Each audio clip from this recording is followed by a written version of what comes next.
Bueno, muy buenos días a todos. Bienvenidos al House View local de este mes de febrero. Como siempre contamos con Martín Polo, nuestro economista jefe de Cohen, y invitamos a Sergio González a que se una como Head de Asset Management también para que comparta con nosotros las estrategias y el view que desde el área que lidera Martín y venimos comentándoles a todos, podamos compartir con ustedes también cómo bajamos estas estrategias a nuestras carteras de inversión. Así que nada, bienvenidos Martín, bienvenido Sergio, espero que estén muy bien. Hola, buen día Nico, buen día Sergio y buen día a todos y gracias por estar nuevamente en esta reunión ya habitual de todos los meses, ¿no? Gracias Nico por la introducción, buen día Martín, buen día Nico, y gracias a todos por estar del otro lado. Bueno, un poco repasando el verano, ya estamos empezando a cerrar el verano, en los últimos meses y entrando en el año académicamente hablando. Con Martín vamos a repasar un poco todas las variables y cómo fueron evolucionando durante este último mes. La realidad es que venimos de un verano, entre comillas, relativamente tranquilo, desde el punto de vista de inflación, desde el punto de vista de las tasas, y desde el punto de vista de la volatilidad de los valores de los activos, pero bueno, ya adentrándonos un poco en el resto del año, vamos a tener algunos desafíos, tenemos los vencimientos de pesos que nos preocupan a todos, a ver cómo evolucionan bien esas variables, y como siempre Argentina tratando de mover o de estirar los límites, renegociando con el fondo, porque como todos ya teníamos más o menos claro, las reservas no van a alcanzar, no vamos a poder cumplir con esa meta, y la sequía está empezando a pasar un poco de factura. Así que nada, Martín, te dejo para que nos cuentes un poco cómo fueron las evoluciones de todas las variables y qué es lo que estás viendo. Bueno, gracias Nico. Sí, como bien comentaste, nosotros vamos a tratar de dar este panorama, este mapa de riesgo que tiene la economía local, por eso creemos que ya estamos entrando ya de lleno en la transición política que nos va a presentar este año. Obviamente siempre trae desafíos, nos trae incertidumbre, pero llega con una macroeconomía con la lengua afuera en varias variables. Tuvimos deterioros importantes tenemos deterioro importante en la inflación, deterioro en las reservas internacionales, un resultado fiscal que un poco nos incomoda porque aquella mejora que habíamos visto en el segundo semestre parecía que era más transitoria que permanente, y un contexto global que si bien no nos juega en contra, tampoco nos ayuda, y eso es algo que a este gobierno en términos generales le pega, básicamente porque más allá de la pandemia en los últimos 2 años el contexto financiero y para nuestras materias primas fue altamente favorable. Así que un poco lo que les voy a presentar acá, como hacemos siempre, es mostrar un poco dónde están cuál fue el verdadero impacto de toda esta coyuntura sobre la macroeconomía, una actividad económica o un nivel en términos generales con una estanflación cada vez más marcada, pero como con la ventaja que bien marcaste al principio, Nico, que es que los activos financieros todavía no nos hicieron eco de ese deterioro macroeconómico, y vamos a ver un poco, discutir hasta dónde puede aguantar, qué es lo que aguanta, si es la macro lo que está desalineada o es el mercado lo que está desalineado, y así que por eso ahí con Sergio nos va a presentar a ver cuáles son las estrategias más acordes para cada uno de los escenarios que podemos estar mirando de acuerdo al riesgo que se nos mide. Así que sin más preámbulos, como siempre digo, voy a compartir pantalla y vamos a ir peloteando. Cualquier duda, comentario, siempre es bienvenido, así que los invito a Nico a interrumpirme las veces que quieras y al público en general también que lo haga, y Nico lo va administrando. Entonces, Dale, buenísimo. arrancando un poco, siempre en Argentina hablamos de este contexto global, cuánto nos pega, cuánto tuvimos en este último mes, de que parece que cuando las noticias son malas son por el mundo y cuando son buenas es por nosotros, así que acá un poco queriendo poner toda la carne al asador, un poco lo que vemos en el último mes es que las condiciones financieras para Argentina se deterioraron, pero muy levemente. Habíamos tenido un muy buen enero, bueno, digamos que ya venía con los mercados globales recuperándose desde el principios del cuarto trimestre del año pasado, tuvieron su pico allá por enero, y como vimos en nuestro House View Global, que lo marcamos la semana pasada, con esta aceleración de la inflación y recuperación y un crecimiento en Estados Unidos que no afloja, obviamente vuelven los halcones al acecho, como llamamos en algunos informes que publicamos en nuestra página. Los mercados empezaron a sentir ese rigor, las tasas de los bonos del Tesoro comenzaron a subir, y esto obviamente le pegó a las acciones, le pegó a los bonos, y obviamente el mercado emergente de América Latina se hicieron eco de este contexto. Entonces, lo que ustedes ven en este gráfico en principio es cómo cayeron los bonos emergentes. Fíjense, de haber alcanzado esa recuperación a fines de enero, tuvieron una caída desde entonces, prácticamente lo que va de febrero va a cerrar con una caída en torno al 3%, prácticamente volvieron a nivel que habían empezado el año, en tanto que en cuanto a la renta variable, América Latina sigue un poco empujado por Brasil, que cayó casi un 7%, las acciones también se hicieron eco de este escenario, y tenemos que el índice de América Latina, que lo seguimos por el ILF, también acompañó esa tendencia a los mercados globales, pero como ustedes ven acá, no es un efecto, no es un derrumbe, no es una crisis, simplemente es un stand-by, una situación, una recuperación que ya tenía cierta fatiga, o por lo menos que estaba yendo demasiado rápido a la luz de cómo venían evolucionando las variables. El otro canal que nosotros vemos, es decir, así como caen los bonos emergentes, obviamente Argentina acompaña, y fíjense acá qué clara es la relación cuando sube nuestro riesgo país o cae nuestro riesgo país, cómo va prácticamente a la perfección de lo que pasa en el resto de la región. Por eso ahí, obviamente con distintos ejes, distintas magnitudes, pero vemos cómo el ENVI argentino, cuando había alcanzado su pico de casi 3.000 puntos, se daba en un contexto de fuerte tensión en los bonos emergentes y de América Latina en particular. Cada vez en el segundo semestre la recuperación que tuvieron los bonos argentinos se dio en un contexto de baja del riesgo en América Latina, y la suba posterior que vemos desde fines de enero también coincidió con este deterioro que tuvieron los bonos en América Latina. Obviamente, si le queremos poner un poquito más de nombre y apellido, jugamos en el pelotón no de Uruguay, Brasil, Colombia, sino ya cada vez vamos descendiendo más en las calificaciones y ya nos comparamos con lo que puede venir Ecuador y cómo puede venir el riesgo de El Salvador. Los dos más o menos están en 1.600 puntos, todavía somos, después de Venezuela, los más riesgosos de América Latina. Por otro lado, también tuvimos cierta estabilidad, algo que siempre miramos en este gráfico que yo lo titularía estamos bien, pero no tan bien. Estamos bien porque los precios de las materias primas, a pesar de este fortalecimiento del dólar y a pesar de la volatilidad que marcaron los precios de los commodities, cuando lo ponemos todo en el balance de nuestro índice de tipo de precio de materias primas, prácticamente no se movió, está en un nivel prácticamente igual al de diciembre de 2021. La mala noticia de esto es que el año pasado a esta altura ya teníamos precios, recuerden, con la guerra en Ucrania y todo lo que ya hemos hablado un montón, bueno, teníamos precios internacionales casi un 20% arriba de los actuales.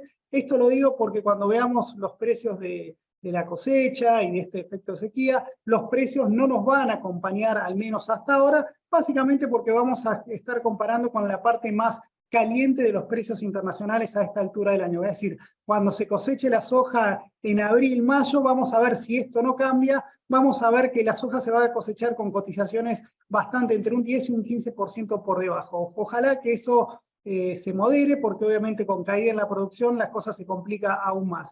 Por otro lado, tenemos que más allá de la recuperación en el margen que tuvo el dólar a nivel global, nuestro índice de tipo de cambio real multilateral se mantuvo estable, se recuperó de ese piso que había tenido allá por agosto, cuando, recuerden, el real brasileño se había disparado, había llegado a casi 5.70, 5.80, el euro había llegado a casi 1, bueno, esto nos había pegado continuamente nuestro tipo de cambio real, habíamos tenido un mínimo de competitividad y desde entonces se recuperó, pero cuando vemos la película general todavía está casi un 10% por debajo de lo que estaba un año atrás. Por lo tanto, en términos generales, el contexto global no nos complica, pero tampoco va a ser un gran aliado. ¿Y por qué decimos que no va a ser un gran aliado? Y bueno, porque acá lo necesitamos cada vez más. En principio acá ustedes lo que tienen es la valorización de la cosecha de los tres principales cultivos de Argentina, trigo, maíz y soja. Esto es de acuerdo a las estimaciones de cosecha que hace la Bolsa de Cereales de Rosario, la Bolsa de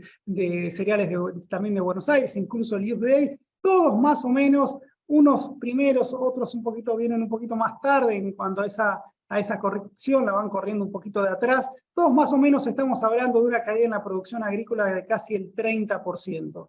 Si esto le ponemos, yo le estoy dando la ventaja a esto de mantenerle los precios de la campaña pasada en promedio, que fíjense, a la luz de lo que les mostré anteriormente, es un escenario relativamente optimista. Bueno, fíjense la caída que tenemos en la valorización de la producción agropecuaria, obviamente un 30% menos de cantidad. Esto nos va a golpear en las exportaciones y seguramente las exportaciones estamos poniendo de piso una caída de solo 10.000 millones de dólares. Pongo solo porque podría ser peor, básicamente porque los últimos acontecimientos climáticos que tuvimos en febrero hicieron que estas proyecciones de cosecha de soja y maíz sobre todo, se estén corrigiendo nuevamente a la baja y esto podría hacer que este número en los próximos meses sea un poquito peor. Fíjense que más allá de toda esta tragedia, ¿no?, que para la producción agrícola y para el país en general, ¿no?, porque tener estos números es malo para el país, fíjense que todavía los precios nos acompañan y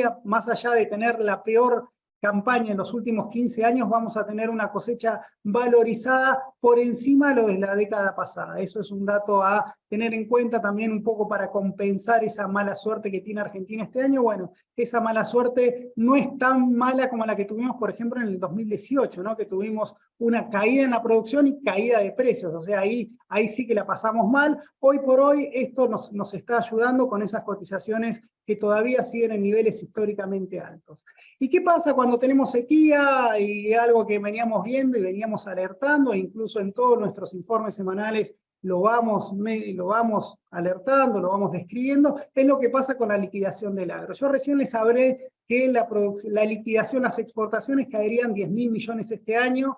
Bueno, ya casi 2.500 se lo llevó el primer bimestre. Fíjense el derrumbe de la liquidación del agro. Acá tenemos dos efectos. Primero, el efecto de el dólar soja 1 y 2, que operaron en septiembre y diciembre del año pasado. Eso obviamente hubo un adelantamiento en la liquidación del agro, pero cuando vemos en enero y febrero, en el cual ya es que la cosecha fina es el trigo y la cebada, básicamente lo que mueven este número, fíjense cómo ya toma partido de esa sequía con una liquidación del agro un 70% más abajo de lo que fue en el primer bimestre del año pasado. Esto es, si quieren, la peor noticia que tuvo Argentina en los últimos años, sacando la pandemia, ¿no?, obviamente, en materia para el mercado cambiario. Se le secó el mercado cambiario, se derrumbó la oferta. Obviamente, como el Banco Central, la frazada, cuando se achica la frazada, el Banco Central lo que hace es refuerza el control de cambios, pero a veces ese control de cambios no logra compensar esa fuerte caída en la oferta. Acá ustedes lo ven, este gráfico lo pongo siempre porque es algo bastante gráfico cómo se mueve el mercado, cómo son las intervenciones del Banco Central. Fíjense que el Banco Central logra asomar, sacar el pecho en materia de comprar reservas para comprar el mercado cambiario, para acumular reservas, perdón, cuando el nivel de liquidación del agro es fuerte. Cuando baja la espuma del agro, el Banco Central se queda prácticamente desnudo y no tiene otra cosa que seguir vendiendo reservas. Y cuando vemos la dinámica, bueno, fíjense, febrero se estaría cerrando, vamos a ver cómo cierra hoy, pero con ventas netas en torno a los 900 millones de dólares. En enero le hizo precio, sacaron apenas 100 millones, por lo tanto estamos acá, fíjense, esta es la película de lo que va este 2023. El Banco Central vendiendo casi 1.100 millones de dólares, cuando en la misma altura del año pasado estaba prácticamente hecho y en 2021 tenía casi 1.000 millones a favor. Es decir, Argentina en 2 años perdió 2.000 millones de dólares en materia de poder de fuego en cuanto a sus reservas internacionales. En el gráfico de la derecha, obviamente, si a eso le sumamos que el Banco Central vende, si a eso le sumamos que los pagos a organismos internacionales, y si a eso le sumamos que se están usando reservas para intervenir en el mercado de bonos, con unos más o menos 800 millones de dólares, más o menos lo que llevamos, hacemos que las reservas internacionales netas, que es la que seguimos, o por lo menos la que vale la pena poner el riesgo, están más o menos en los 3.000, 3.200 millones de dólares, y para que tengan una idea de lo irrisorio que era, si quieren, o el mal diagnóstico que tiene el acuerdo con el Fondo Monetario, esperaban tener 7.200 millones de dólares. O sea, ya era imposible llegar, incluso el año pasado cuando se cumplieron esas metas, fueron, perdón, fueron con, si quieren, algunas trampitas, en el sentido que fueron el dólar soja 1 y el dólar soja 2, que le permitieron recuperar esas reservas. Pero la Argentina en materia de sector externo no está teniendo buenas noticias porque no tiene un buen dinamismo de las exportaciones, y las importaciones en un contexto de brecha alta siempre van a tener mucho más para subir que para bajar. Entonces, tenemos un mal nivel de reservas internacionales, que obviamente esto se va a correr, por eso decimos que el acuerdo con el Fondo Monetario para nosotros no nos dice nada, porque cuando no alcanzamos un objetivo nos facilitan ese objetivo, entonces nos bajan la meta, entonces cumplimos, o sea, somos siempre buenos, porque siempre cumplimos la meta y sin pagar ningún costo. Eso es un poco lo que les quiero marcar. Y en ese sentido, fíjense qué paradoja, ¿no? Porque en un contexto en el cual el Banco Central tiene cada vez menos dólares y el pronóstico es reservado, de acuerdo a lo que les vengo comentando del clima y de lo flojo que van a estar la liquidación del agro, el Banco Central saca pecho y afloja el nivel de evaluación del tipo de cambio oficial. Fíjense que más allá de que en febrero, cuando lo hacemos diario, sube al 6%, dado que febrero es un mes corto, cuando lo ponemos a jugar en el promedio mensual y fin de mes, bueno, ven lo que pasa en el gráfico de la derecha, en el cual el ritmo de devaluación mensual, que había llegado al 6%, bueno, ya está por debajo, ya está más cerca del 5%. Ahí sí hay cierto, como que se asustó el gobierno en materia de esa carrera nominal, usando al tipo de cambio, queriendo sacar pecho de recuperar tipo de cambio real a través de una devaluación nominal sin salto. Si es que ya estamos tan curados de espanto en cuanto a las variaciones del tipo de cambio mensual. Fíjense que llevamos meses subiendo arriba del 6%, del 5 y 6%, y sin embargo no hay salto cambiario. Fíjense cómo hemos cambiado el chip a la hora de analizar. Pero bueno, tenemos una baja, una desaceleración en el ritmo de devaluación, en un contexto también que la brecha, esto es una buena noticia, esto es, miren, algo que discutimos siempre con el equipo, hasta dónde va a aguantar esta brecha, porque si es por fundamentals, o por lo menos nosotros llamamos el tipo de cambio de convertibilidad, que en términos académicos no es muy querido, pero funciona bien como cualitativamente para ver hacia dónde se tiene que mover el tipo de cambio implícito, ¿no? Y lo sigue bastante bien, y nosotros lo que vemos con esta dinámica es que el tipo de cambio implícito debería estar más arriba, básicamente porque tenemos caída en las reservas internacionales, en un contexto en que los pasivos monetarios del Banco Central siguen subiendo, estamos en un nivel más cerca de los 410 pesos, que es, ojo, esto no quiere decir que debería estar en esos niveles, pero sí que debería decir, estos 368 pesos que cerró ayer, nos da esa sensación de que está relativamente barato para lo que debería estar. Eso nos permite esa estabilidad que está teniendo el tipo de cambio implícito en un contexto de que el tipo de cambio oficial se sigue moviendo al 5,5%, permitió que la brecha cambiaria baje un leve escalón, baje por debajo del 90%, 86% es lo que cerró, pero fíjense cómo nos da esa estabilidad y nos saca de ese, fíjense que la brecha, digamos, si ustedes hace 3 años nos hubiesen dicho brecha del 100%, estaríamos re preocupados, ahora no nos preocupa tanto, básicamente porque el nivel de crisis de brecha, bueno, ya estamos acostumbrados, ya por lo menos tenemos cuero para soportar que la brecha supere largamente el 100% como pasó en junio. O sea, no estamos en una situación de crisis, yo lo llamaría como una tensa calma, una calma que de a poquito, a medida que vayan llegando los datos o el deterioro macroeconómico vaya llegando al hueso, esto probablemente tenemos esa visión de que podría empezar a repuntar.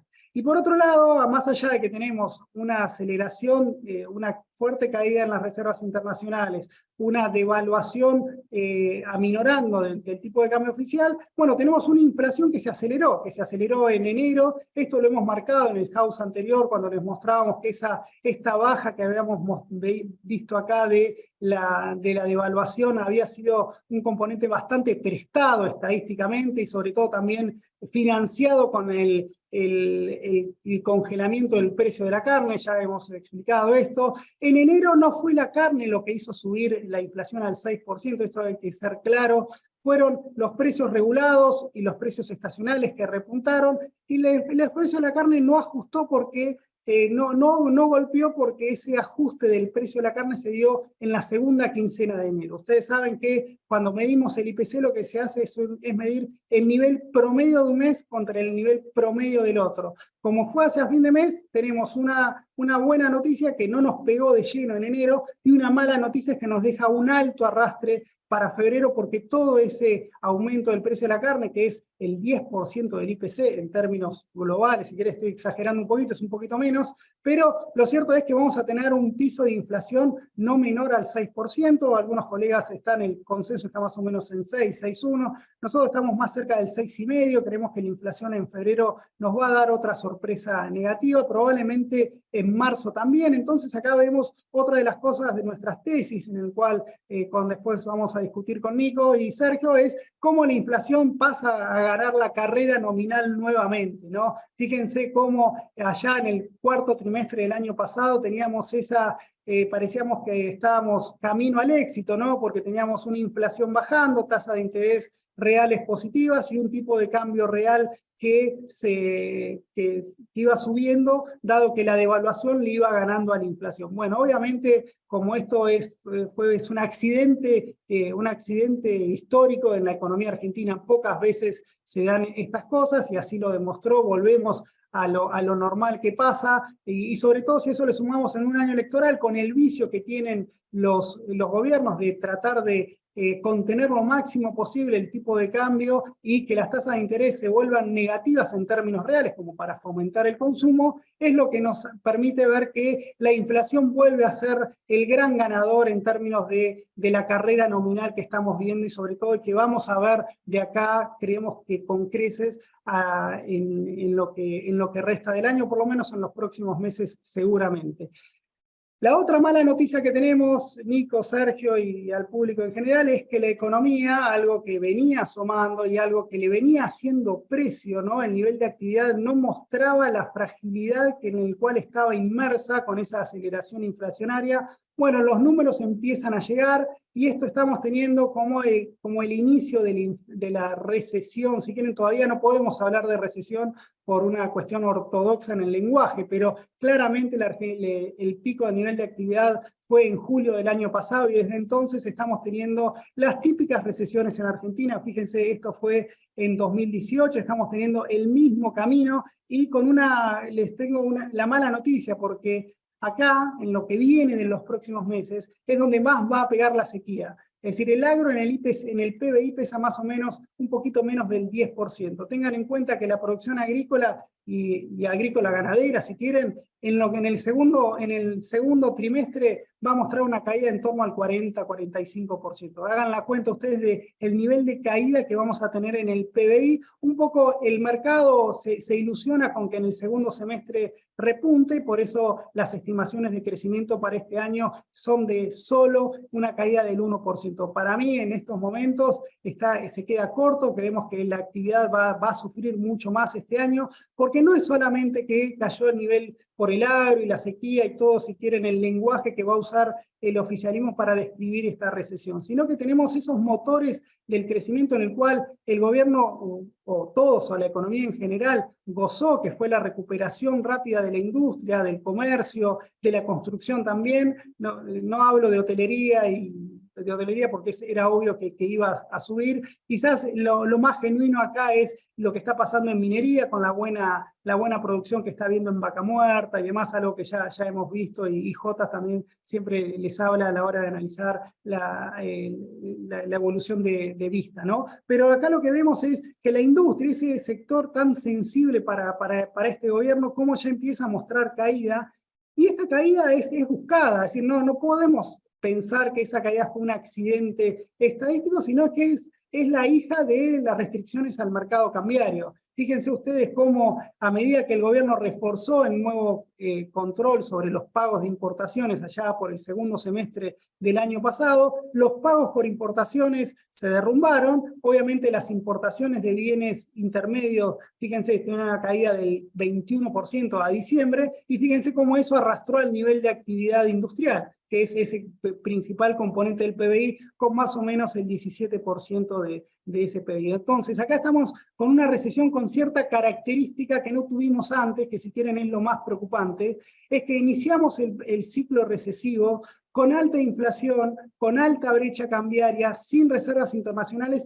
y aún sin haber hecho el salto discreto del tipo de cambio. Ese, si quieren, es la particularidad. De acuerdo a Argentina, tuvo en los últimos 10 años 5 recesiones. Las 4 anteriores, sacando obviamente el tema de la pandemia, todas fueron precedidas por ajustes en el tipo de cambio nominal como para hacer cierta corrección. Bueno, esta no es, esta es la excepción, así que eso es un poco lo que nos deja más preocupados, ¿no?, de cara a la Argentina que viene.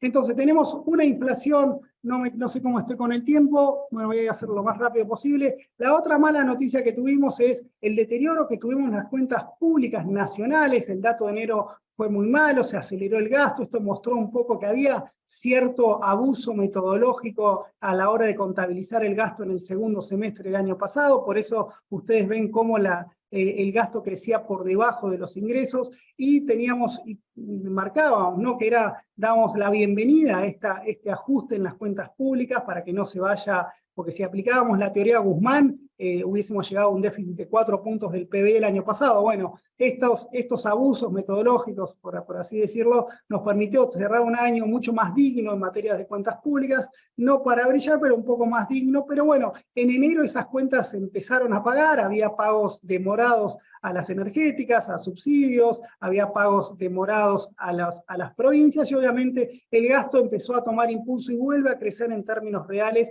y con esto el gobierno se consumió prácticamente la mitad de la meta de déficit fiscal que tenía para el primer trimestre. O sea, esto no sería preocupante si febrero y marzo serían meses estacionalmente buenos, pero son todo lo contrario. Por lo general, febrero y marzo siempre son peores que enero. Entonces, esto nos obliga a hacer, bueno, cuidado, nos da esa sensación, digamos, con ingresos que no creemos que vengan mucho mejor, incluso pueden venir un poquito más abajo, más allá de la ventaja que le da la inflación. Bueno, la dinámica del gasto tiene que frenar, y si no frena vamos a tener que tener otro waiver otra vez. Argentina, en lugar de hacer todo el esfuerzo a cumplir la meta, lo que hace es cambiar la meta para que no tener que hacer ese esfuerzo adicional. Entonces, ese es el deterioro que nosotros notamos en las cuentas públicas. El gobierno, más allá de esto, lo vamos mezclando un poquito con lo que pasó en el mercado, está logrando refinanciar esa pelota de vencimientos que nos va a correr de acá hasta las PASO. La mala noticia es que la hace a tasas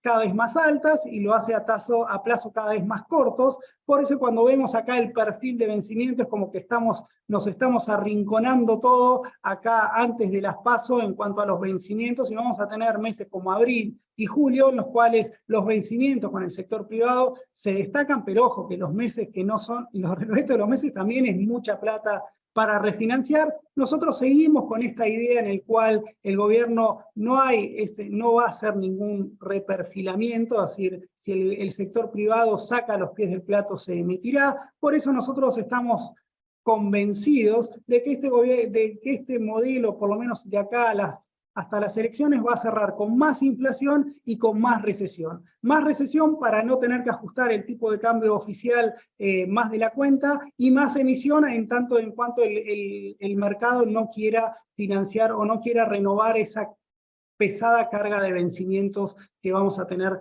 previo a las PASO. Obviamente es un camino sinuoso, esto es nuestro escenario base, obviamente si la realidad nos cambia, obviamente cambiamos, pero por el momento creemos que la lección que nos dejó el periodo de mayo a julio del año pasado fue algo que el gobierno tomó en cuenta, y un Banco Central en el cual no tiene mucha ortodoxia en cuanto a tener que emitir, no tiene reparos en emitir. Bueno, creemos que esa sería la solución menos mala.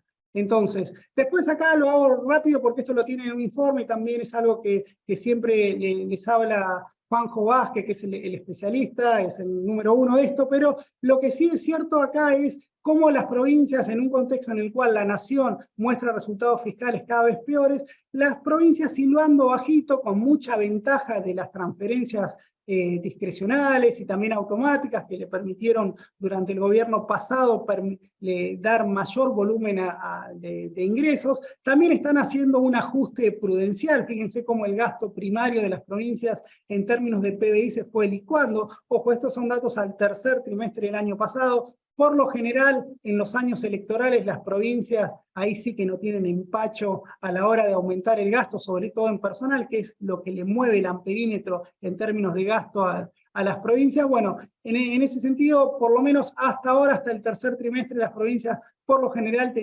gozaban de superávit primario y financiero. Prácticamente, salvo algunas excepciones, todas están teniendo resultados positivos, salvo San Luis, pero fíjense, tenemos algunas provincias como la ciudad de Buenos Aires, Córdoba, Jujuy, Mendoza,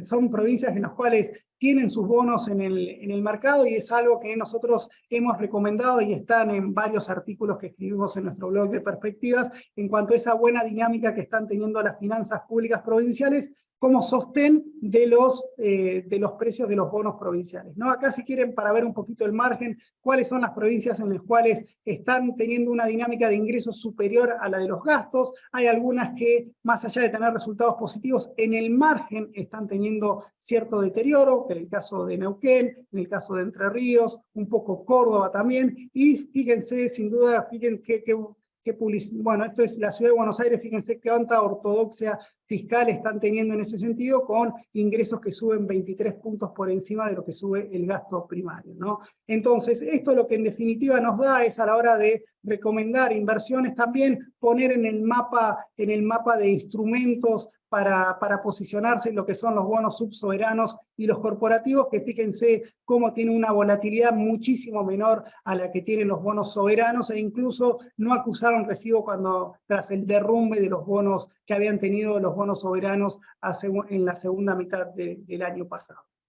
Con esto voy terminando un poco por qué el mercado resiste lo que pasó en febrero. Tuvimos esa interrupción de la recuperación de los bonos globales, pero en el año todavía siguen subiendo casi en promedio un 9%, si quieren. Los subsoberanos siguen siendo también con una ganancia del 11%, los corporativos un poquito más estables. Sin embargo, fíjense que acá lo que compramos es menos volatilidad, y en términos de los instrumentos en pesos, tenemos como los bonos los ajustables por inflación están siendo los más demandados, pero tampoco es que hay una carrera bastante despareja entre cada uno de los instrumentos. Ahí Sergio después nos puede comentar un poquito mejor para cada necesidad, qué instrumento. Nosotros todavía, si es para el largo plazo, para el corto plazo podemos estar en una carrera más pareja entre las LEDs y las LESERs. Quizás las LEDs todavía están un poquito más atractivas,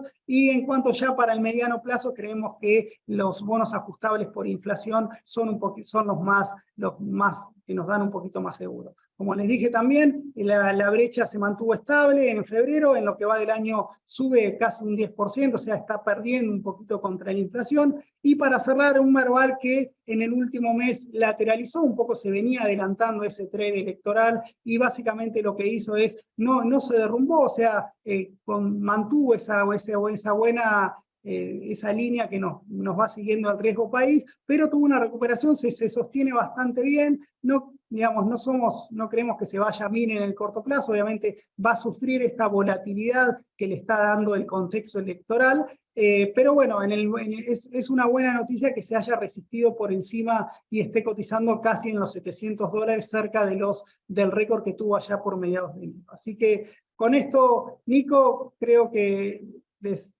fue toda la carne que tenía para darles, así que estoy abierto a cualquier... Muy bueno, Martín, muy bueno, muy completo. Hubo 2 o 3 cosas que a mí me llamaron la atención o me hicieron frenar un minuto, que tiene que ver sobre todo con el cambio de la dinámica, ¿no? Nosotros veníamos hace varios meses recomendando instrumentos a tasa fija o instrumentos con rentas un poco más estables versus los instrumentos que ajustaban por inflación, sobre todo porque veíamos que la dinámica desde los septiembre-octubre para acá fue un poco desinflacionaria, o que había un poco de actitud del gobierno de precios cuidados, de tratar de cuidar la inflación y demás. Eso claramente, por la presentación que vos hacés y todo el análisis que hacen con el equipo que liderás de estrategia, lo ven cambiando, ¿no? Hacia adelante ven que los próximos meses esta tendencia se va a revertir, que la inflación puede empezar a correr nominalmente un poco más que lo que son la tasa fija. Mi pregunta con respecto a esto es, ¿qué pensás respecto del Banco Central? ¿Qué esperás? ¿Que el Banco Central ajuste tasas para adelante o por el hecho de que sea un año de elecciones y, como también te escuché decir, va a usar un poco ancla el tipo de cambio nominal, que lo viene devaluando pero a un ritmo menor que la inflación, no se va a ver como tentado o forzado a tener que subir las tasas? Mirá, Nico, el último comunicado del Banco Central después del mal dato de inflación, el Banco Central leyó ese dato inflacionario como una cuestión transitoria, en el cual fue por aumento de precios regulados y que esa dinámica no la tendría en los próximos meses. Por lo tanto, se basó en esa inflación core del 5,4%, que anualizado está más cerca de las tasas nominales, ¿no? Porque ese 5,4 que te da 75 anualizado es más o menos a lo que está la tasa de política monetaria. Recordá también que el crédito al sector privado se derrumbó. Digamos, los bancos prácticamente no solo le prestan mucho al gobierno, sino también que al sector privado el crédito viene cayendo todos los meses en términos reales. Era una oportunidad que tenía el Banco Central de dar una visión más combativa contra la inflación y le dejó la pelota. Sí se la dejó al Tesoro. El Tesoro sí está aumentando la tasa. En las últimas licitaciones, las LEDs en lo que va del año ya están rindiendo un 120%. Están más en línea con esa inflación.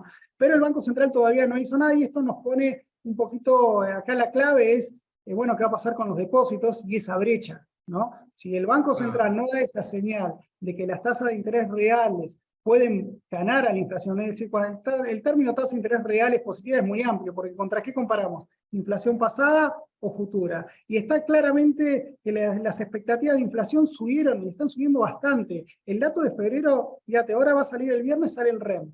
El mercado esperaba una inflación por debajo del 6%. Incluso fíjate que habíamos empezado el año con el Banco Central decía que la podía bajar a la tasa. O sea, había un error de diagnóstico en cuanto a ese veranito inflacionario que tenemos. La inflación de febrero va a ser mala y la de marzo probablemente sea muy mala. Entonces, nosotros creemos que las tasas de interés en el corto plazo van a tender a ser cada vez más negativas. Y esto lo pone en un brete al Banco Central y en esa relación de tratar de contener las expectativas de devaluación con las expectativas de crecimiento. Por eso creemos que van a golpear con más restricciones al mercado cambiario para que no le desacople, para poder financiar esa tasa de interés real negativa. O sea, Nico, para resumirte el punto, no creo que el Banco Central vuelva a esa carrera de ganarle a la inflación como hizo en el segundo semestre del año pasado. Ok, ese es un punto. Y la otra pregunta, o el otro tema que me quedó picando, es el tema de, voy por el final, ¿no? Una brecha en torno al 85-90%. Claramente nosotros también hace un par de meses venimos diciendo que la brecha debería estar lateralizando en estos niveles, área 90, pero que veíamos que entrando en el segundo trimestre del año esa brecha podría incrementarse, producto principalmente de la mayor emisión de pesos, mayor inflación, los riesgos de refinanciar la deuda de corto plazo. Vos también mencionaste ahí que el Tesoro está pagando tasas más altas, eso también implica que con los plazos más cortos haya más pesos circulando y haya mayor presión sobre la brecha. Ahí seguimos pensando que esta emisión de pesos o esta refinanciación puede llegar a impactar, ¿no? Una suba de brecha que pueda superar 100-110%, como lo hemos visto el año pasado. Sí, nosotros, digamos, si bien es difícil ponerle un precio a la brecha, cuánto va a estar mes a mes, nosotros creemos que este nivel de brecha es bajo, es un nivel si querés, como de oportunidad, como una manera de ir cubriéndose a cierto ajuste en el tipo de cambio oficial. En la brecha debería ir subiendo. Pensá, Nico, que en estos últimos 2 meses está pasando todo lo que se iba a pasar durante el año. Digamos, todavía el contexto electoral recién está empezando y obviamente siempre genera estas presiones y también va a tener un Banco Central esa necesidad de emitir cada vez más y no ponerle y no seguir subiendo un poco las tasas de interés también el Tesoro. Entonces, el incentivo está a que haya más pesos en el mercado y que vayan buscando un nuevo instrumento. Y eso, en ese sentido, el contado con liquidación, en un contexto de que reservas internacionales seguramente vayan cayendo, creemos que es un nivel de oportunidad. Ahora, es decir, vamos a volver a tener el escenario de julio, como pasó en julio del año pasado, que subió el 150%, eso es un escenario de crisis que no lo podríamos, no es que lo vemos, sí creemos que en el momento de que se haga el traspaso de gobierno, si es que lo hay, cuando se inicie esta nueva etapa, ahí sí va a haber un ajuste, va a haber un movimiento en el mercado que puede hacer que podamos tener un overshooting de la brecha. Pero por lo menos eso lo podemos ir contando en los próximos house view que vamos a tener en todo el año, ¿no? Buenísimo, perfecto. Bueno, aprovecho el tiempo para no se nos estire tanto. Le paso la palabra a Sergio, nuestro Head de Asset Management, para que nos cuente un poco cuáles son las políticas y cuál es el proceso de inversión que llevamos acá adelante internamente y nos haga una presentación también de las carteras que él está monitoreando. Así que nada, bienvenido Sergio, gracias. Muchas gracias, Nico, también a Cohen por el espacio. Me presento un poco, mi nombre es Sergio González y básicamente mi rol acá, mi misión acá es responderle las preguntas, bueno, cómo bajo todo este contexto de inversión, cómo aprovecho esta situación y me protejo o tomo partida y hago crecer mi portfolio. Para eso les preparé la siguiente presentación, donde quería barrer con ustedes cómo es que nosotros tomamos este contexto, somos agnósticos del contexto y siempre lo procesamos, lo digerimos con una visión del equipo de Martín, de estrategias, con una visión también comercial que está muy en contacto con el cliente y sus necesidades puntuales. O sea, recordemos que cada inversor es un universo aparte y cada uno tiene sus objetivos y sus limitaciones. Y en base a eso, nos juntamos en un comité de inversiones donde ponemos todos los ingredientes y llegamos a los portfolios, a las soluciones de inversión. Y esto se hace en un marco de una gestión de riesgo muy férrea. Acá en Cohen hay un equipo de tecnología muy capacitado, un equipo de legales que me revisa hasta la última coma, un equipo de compliance también muy atento y un equipo de back office muy capacitado. Además de el equipo de asesoramiento también que está en constante comunicación con los clientes, con los inversores, entendiendo y digeriendo las necesidades. Por esto es que llegamos a les voy a mostrar 5 estrategias que quiero que las tomen de manera teórica, pero que también las vamos implementando, es decir, ya las venimos implementando en algunos portfolios que nos identificaron puntualmente sus necesidades, y también son teóricas en el sentido de que nos muestra cuál es el posicionamiento que más nos gusta para afrontar este contexto. Dentro de la plataforma de Cohen, lo que es la plataforma de fondos, hay más de 50 inversiones para elegir. También hay un equipo de análisis y seguimiento de cada estrategia para decirle a qué inversor le corresponde cada una. Y este equipo de análisis también no solo analiza los fondos, sino que lleva adelante las recomendaciones de portfolio de fondos. Básicamente, la solución que hoy les voy a mostrar, que no son todas las que tenemos, pero sí las que hoy quiero aprovechar este espacio, porque son muy abarcativas, son portfolios de fondos donde a los inversores les permite tener una gestión activa dentro del portfolio de fondos, tiene también beneficios impositivos que no vienen al caso, le permite al inversor acceder a una cartera muy diversificada con inversiones relativamente cortas, relativamente pequeñas y también muy amplias, y le da la posibilidad, y esto acá quiero detenerme bastante porque le da la posibilidad a los inversores de acceder a mercados y a instrumentos que no tienen poca liquidez, o son caros, o son muy difíciles de ingresar, o tienen láminas mínimas muy grandes.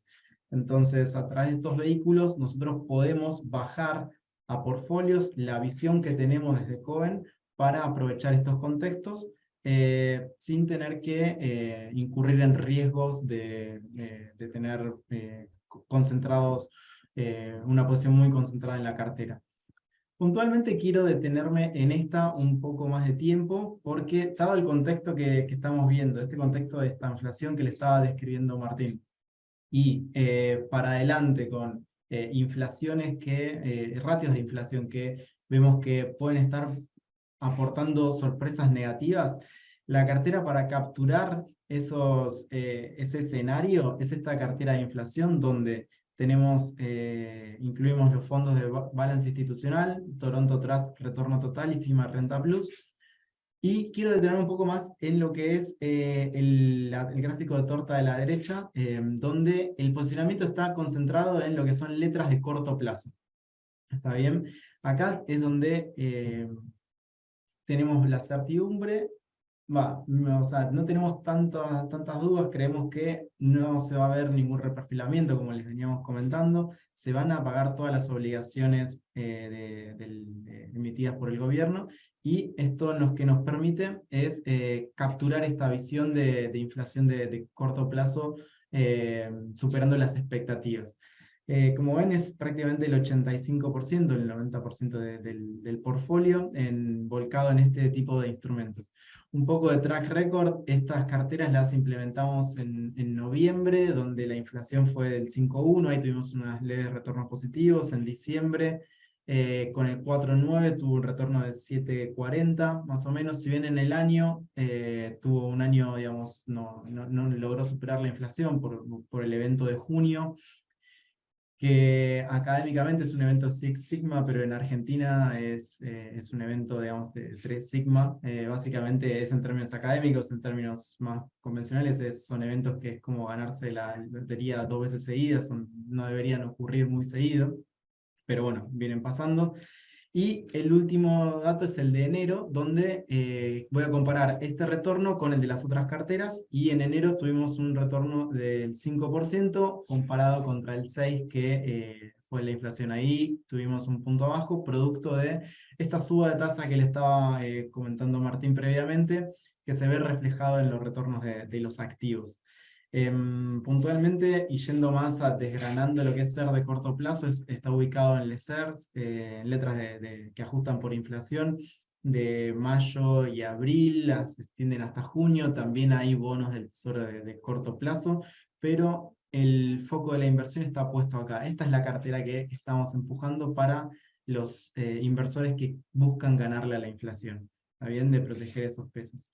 Esta cartera la quiero comparar un poco con el siguiente punto, que es el ganarle a la devaluación, y quiero empezar por el final. El retorno del mes pasado fue de 5,22, fue un poco superior al de ganarle a la inflación, producto de que los productos que integran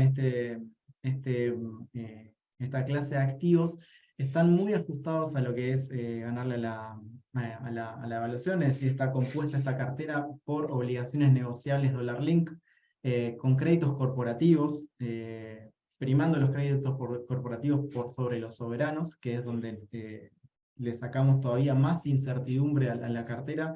A estos créditos corporativos no les asignamos un bajo riesgo crediticio, entonces acá básicamente le sacamos volatilidad a los portfolios. Estas carteras están compuestas, como le dije, por créditos corporativos, donde hay equipos de análisis de créditos en cada una de estas familias de fondos que eligen ponerlos en la cartera. También está incluido, y este sí es algo muy difícil de adquirir desde portfolios individuales, que son pagarés bursátiles, y acá lo componen casi un 8% del portfolio, un 7% de acuerdo a la última vista que tenemos, que son instrumentos, que son cheques, básicamente, que emiten empresas un poco más chicas, y que también están ajustados por la devaluación.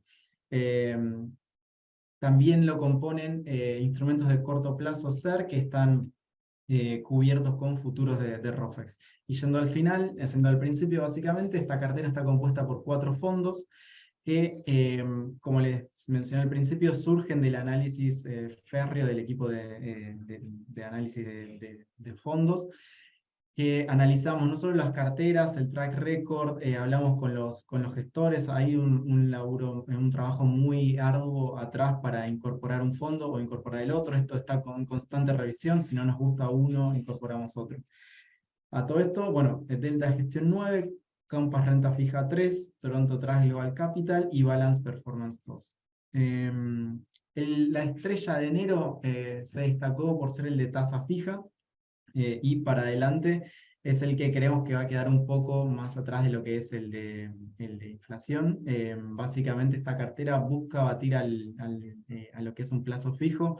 Invierte, ahora los fondos están muy volcados a lo que es ser de corto plazo para batir a esta tasa, pero a diferencia de la primera cartera que les mostré, tienen mucho más de tasa fija en los portfolios. Si bien con respecto a un plazo fijo corporativo que está en torno al 65%, o sea, es una tasa regulada que está en torno al 65%, es una comparación digamos, bastante estable, agregándole la posibilidad de la liquidez de tener la plata en 24 horas disponible con respecto a un plazo fijo, que hay que mantener la plata estacionada el periodo por el cual se haga el préstamo al banco. Por último, las últimas dos carteras que quiero comentarles es ganarle al plazo fijo en dólares. Básicamente el nombre es un poco de fantasía, pero notamos que los inversores que confían en Cohen tienen dólares a la vista, y esto se lo debe comparar con la inflación que está viendo en moneda dura también, que viene siendo alta, y tenerlos a la vista y sin rendimiento lo que nos deja es un retorno real negativo, ¿está bien? Entonces esta cartera es para combatir también esta inflación de afuera y mantener el poder adquisitivo en moneda dura, donde nos estamos volcando en salir de lo que es el riesgo de Argentina, entrar en riesgos corporativos de latinoamericanos, y en obligaciones negociables, sí, con riesgo corporativo argentino. También hay Treasury Bills, pero por muy poco monto, y básicamente es una cartera para dormir tranquilo con los dólares, si bien van a tener algo de volatilidad, pero vean el último año, 2022, que fue un año muy complejo para las inversiones. Este arrojó en términos nominales un retorno positivo del 4,5%. Y la última, para los inversores más arriesgados, los que quieren aprovechar un trade electoral, o como vimos el último trimestre, se ve claramente, digamos, los últimos cuatro meses, octubre, noviembre, diciembre y enero, se ven retornos de 9%, 14%, 20%, 2 meses consecutivos en acciones. Si bien nuestra visión ahora es que deberían digerir un poco toda esta suba y desde afuera no llegan noticias del todo positivas, elegimos esta cartera donde incorporamos los fondos de Balance, FIMA y de Delta, Delta Recursos Naturales, porque está invertido mucho en energéticas que, como les comentaba Martín, seguimos cerca lo que es las minerías, seguimos de cerca lo que es inversiones como Vista, YPF, seguimos ese trade de vaca muerta se puede canalizar a través de esta cartera de acciones. A los inversores que ya la vienen invirtiendo, nos llaman para agradecernos. A los que van a empezar ahora, les comento esto de que podría empezar a digerir un poco esta suba, digamos, muy fuerte de los últimos tiempos, que esta suba vino de valuaciones muy castigadas y un contexto externo favorable también. Voy a dejar esta, de vuelta quiero terminar con esta es la que empujamos para capturar el escenario de una inflación que empieza a superar a la tasa de evaluación y empieza a superar a las tasas fijas, la tasa fija en esta carrera, digamos, nominal. Nico, esto es rápidamente lo que quería comentar. Obviamente lo último es a los inversores que tengan dudas, los invito a comunicarse con su asesor financiero. Es un año muy volátil donde las cotizaciones van a estar bailando al compás de las elecciones.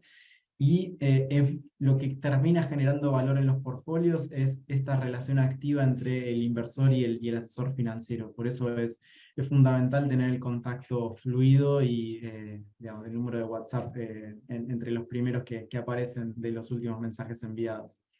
Así que con eso Bueno, muchas gracias, dejo de Sergio. compartir. Muchas gracias. Y te abro el espacio de que me preguntas, dudas. Dale, muchas gracias, muy interesante, está bueno poder ver plasmadas las estrategias y la alocación de los distintos segmentos de inversiones, sean en pesos, en dólares o dentro de pesos, si estamos más inclinados a tener estrategias protectivas frente a la devaluación o frente a la inflación. Mezclando un poco digamos, lo que venimos charlando en esta última hora, creemos que deberíamos ponderar con mayor proporción los que son pesos que ajusten por inflación, la devaluación la vemos un poco más retrasada, y asimismo creemos que quizás algunas inversiones a tasa fija, por ahí si el Tesoro tiene que seguir pagando más caro para refinanciar los pesos de corto, puedan llegar a dar relativamente parejo, pero creemos que el Banco Central no va a acompañar subiendo tasas, por lo cual vemos que hay mejor oportunidad en instrumentos que ajustan por inflación. Nada, yo por mi parte agradecerles a los dos muchísimo el tiempo, la dedicación y todo el trabajo que llevaron adelante para poder hacer estas presentaciones. No sé si Martín tenés algún comentario respecto a lo que comentó Sergio para aclarar o para preguntarle. No, muy bueno. A ver, no, nosotros sí, como tal cual marcaron al final, creemos que es conveniente estas carteras diversificadas, pero más tendiente a los instrumentos ajustables por inflación, que nuestra gran duda, y es la cartera que siempre va tomando las esquirlas de los eventos que no tomamos, porque si hay aceleración de la devaluación, obviamente la inflación también lo va a tomar y eso el SER lo va a ir captando. Por ese sentido, es la cartera que mejor, la que menor riesgo retorno debería tener. Así que por el momento nos manejamos con ese escenario. Bueno, bárbaro. Bueno, les agradecemos a todos, ya siendo las 11 y un par de minutitos, que hayan participado. Gracias, Martín, gracias, Sergio, y bueno, a todos los que están del otro lado, los invitamos a ponerse en contacto con sus asesores si es que tienen alguna consulta, y si no, nos vemos el mes que viene. Bueno, muchas gracias. Muchas gracias a todos.